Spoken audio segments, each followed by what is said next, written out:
Kriminologi. Topik ke-74 dari 75 topik. Konflik kelas sosial dan kejahatan, bagian pertama. Teori konflik kelas sosial Richard Queenie, realitas sosial dari kejahatan. Teori konflik kelas sosial dan kejahatan terdiri dari dua buah uraian teori, yakni teori realitas sosial dari kejahatan oleh Richard Queenie dan teori dari Chambliss dan Seidman. Queenie, pada tahun 1970, mengungkapkan realitas sosial dari kejahatan melalui penjabaran 6 proposisinya. 1. Kejahatan merupakan definisi tindakan manusia yang diciptakan oleh agen yang diberi wewenang dalam masyarakat yang terorganisir secara politis. Proposisi ini berasal dari perspektif labeling, yaitu bahwa perilaku hanya mendapat label sebagai perilaku kriminal disebabkan karena reaksi pihak lain terhadap perilaku tersebut. 2. Definisi kriminal menjabarkan perilaku yang bertentangan dengan segmen masyarakat yang mempunyai kekuasaan membentuk kebijakan umum. Hal ini berasal dari ide Voigt dan Turk, yang mengakui bahwa kepentingan kelompok yang mempunyai kekuasaan akan mampu mengambil perilaku yang mereka temukan mengandung sikap terkriminalisasi yang tidak dapat diterima, dan mereka lebih mungkin melakukan hal ini ketika ada konflik kepentingan antara berbagai segmen dalam masyarakat. 3. Definisi kriminal diterapkan oleh segmen masyarakat yang mempunyai kekuasaan untuk membentuk penegakan dan administrasi hukum pidana.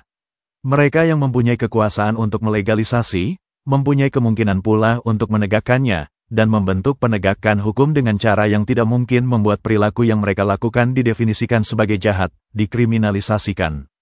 4. Pola perilaku terstruktur dalam masyarakat yang terorganisasi secara segmental dalam hubungan dengan definisi kriminal, dan dalam konteks ini orang melakukan tindakan yang mempunyai probabilitas relatif pendefinisian sebagai pelaku kriminal.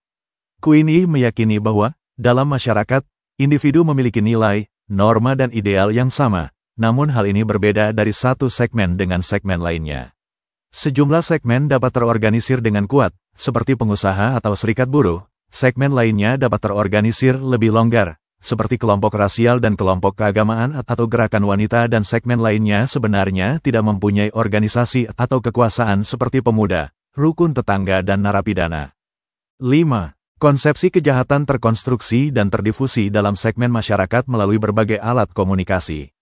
Ketika sebuah pelanggaran telah terbentuk, maka hal itu harus diterima sebelum hal itu menjadi realitas sosial yang ditentukan secara umum. Hal ini harus dikomunikasikan kepada masyarakat, dan salah satu alat yang paling penting dan efektif untuk hal ini adalah media. Berbagai segmen masyarakat dapat berupaya mendorong berbagai kejahatan karena hal itu paling merusak dan berbahaya.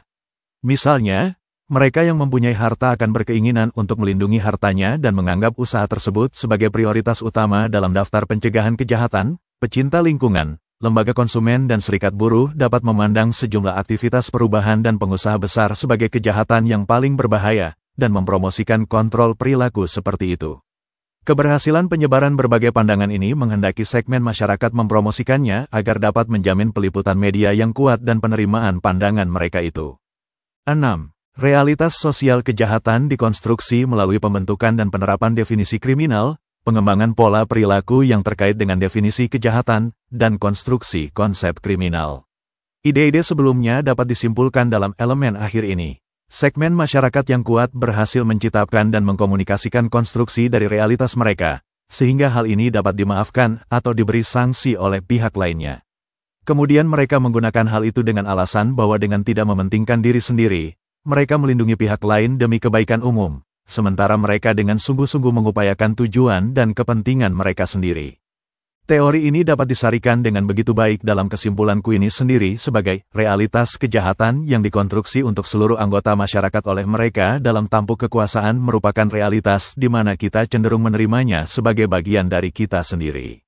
Dengan melakukan hal itu, kita mengakui eksistensi mereka yang dalam tampuk otoritas untuk melaksanakan tindakan yang sebagian besar mempromosikan kepentingan mereka. Ini adalah realitas politik, politics of reality. Realitas sosial dari kejahatan dalam sebuah masyarakat yang terorganisasi secara politik terkonstruksi sebagai sebuah tindakan politik. Itulah materi ke-74 teori kriminologi. Channel Bernard Simamora tutorial ini membantu memahami mata kuliah bagi para mahasiswa di perguruan tinggi manapun di Indonesia, maupun masyarakat umum. Video tutorial ilmu hukum, ilmu pemerintahan, ilmu komunikasi, ilmu manajemen, ilmu administrasi dan lainnya disajikan di channel Video tutorial dituturkan dan disubtitelkan agar dapat ditonton, dibaca, sambil didengarkan. Untuk pemahaman yang lebih baik, putar dan dengarkan video tutorial berulang-ulang.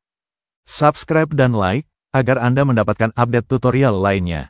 Bagikan link video ini, agar teman lain juga mendapatkan manfaat channel ini. Sampai jumpa.